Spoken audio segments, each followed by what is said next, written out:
Mwiriwe neza abantu banjye, nizere ko mumeze neza, abatameze neza nabo biraza kugenda neza. Sasa rero tubazaniye amahirwe ya scholarship iri gutangazwa na Kingdom of Morocco.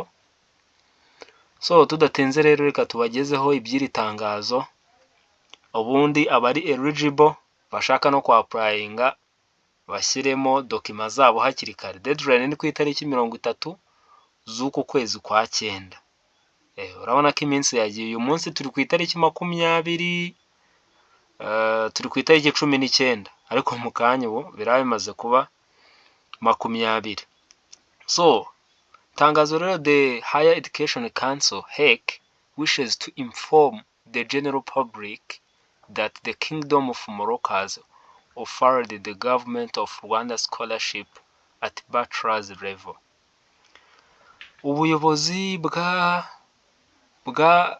Kingdom of Morocco, ubwo ni ubuyobozi bwa cyami bwa Maroc, bunejejwe no kumenyesha guverinoma y'u Rwanda yuko bwayihaye amahirwe ya scholarship ku rwego rwa bachelor's. The scholarship are available in the program of so iyo scholarship cyangwa se ayo mahirwe yo kuba wakwiga wishyurirwa ukiga we nta kindi kintu ukiga byose ari full, atangwa mu bantu bashaka kwiga imwe muri izi department zikurikira.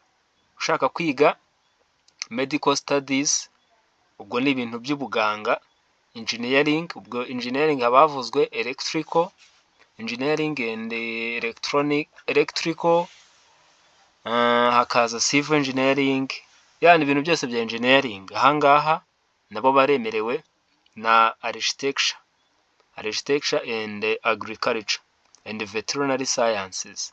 Ni ano department yemerewe kuba wasaba scholarship igihe wifuza kwiga muri kimwe muri ibi ngibi. No, please note that all courses will be taught in French. Ahangaha bashyizeho akantu k'icyitonderwa, baravuga ngo mumenye ko aya masomo ayo ari yo yose twamentioninze hejuru azatangwa cyangwa se azigishwa mu rurimi rw'igifaransa. Mbere yuko dukomeza tugaragaza abemerewe cyangwa se dokima ugomba gusubmitinga kugira ngo application yawe ibe completed, tabasabye abantu banyu mumbabarire rwose mukore subscribe, tuzamura kagacano kanjye kakivuka vuba, turebe ko nanjye byibuze nazagira utuviews no subscribe. Nta wamenye ugasanga mbaye na monetize.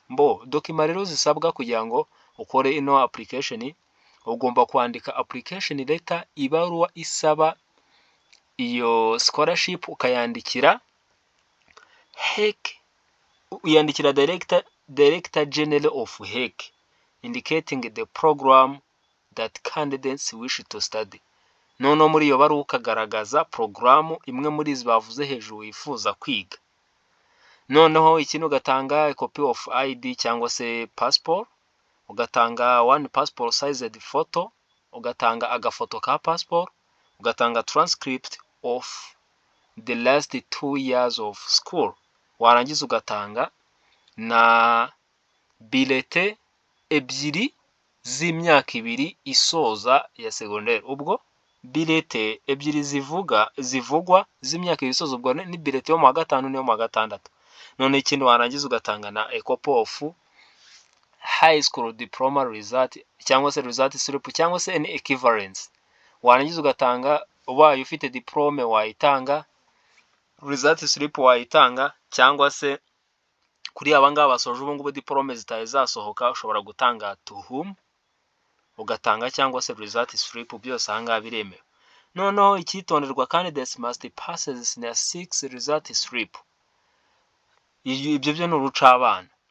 Umuntu ushaka kwa applyinga muri ino scholarship agomba kuba yarangije secondaire, noneho ikiyongera akagomba kuba kuri overall scores, ku manota yagize rusange akaba ari 80 kuzamura, kandi akaba ari yarasoje muri uno mwaka w'ibihumbi 2025.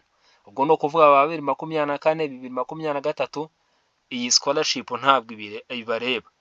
None ikindi, complete application file should be submitted online via this link. Nta byo gutanga intoza dokima zawe mu ntoki, bazazisubmitinga kuri iyi link, ndaza kuyibashyira muri comment ya mbere. New user must, none nimba uri umuntu ari ubwa mbere ugiye gukoresha ino website ya HEC, urabanza ukore sign up, yani creatingemo account, numara kuyicreatinga ukande login and download the user guide for application instruction. Noneho application deadline nk'uko nabibabwiye ni ku itariki 30 z'uku kwezi kwa 9 2025. Bikorewe i Kigali ku itariki 19 z'ukwa 9 2025. Dr. Edouard Kadozi ni Director General wa HEC niwe wasinye kuri iri tangazo. Mbo dukomeje rero kambereke uburyo ki ushobora gucreatingamo account, nta kundi njye ndi kuri X yabo bashyizemo aka link ushobora gukanda, urakandaho, turategereza network turebe ibyazo.